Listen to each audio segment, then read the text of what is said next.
I've been trying to sell you on an analogy. The analogy is that integration is a whole lot like summation.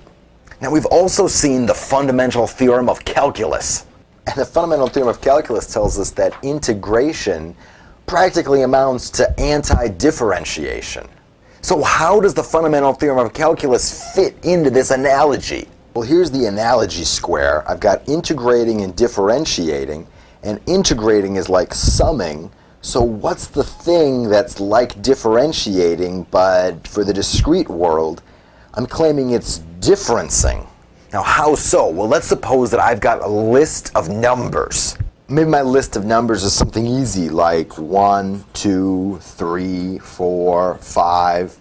Could be more creative, but let's suppose this is my list of numbers. The accumulation function just amounts to adding up those numbers. So in this case, it'd be 0 plus 1, 1 plus 2, 3 plus 3, 6 plus 4, 10 plus 5, and so forth. The difference operator, it's like differentiation, but the difference operator amounts to writing down a new list, the list of differences between successive numbers. So in this case, if I just had this list of numbers, I could write down the differences between the subsequent numbers in that list. 1 minus 0 is 1, 3 minus 1 is 2, 6 minus 3 is 3, 10 minus 6 is 4, 15 minus 10 is 5, and so forth. Now, if I were to look at the list of differences in the list of the accumulation function, I'd get back the original list that I started with.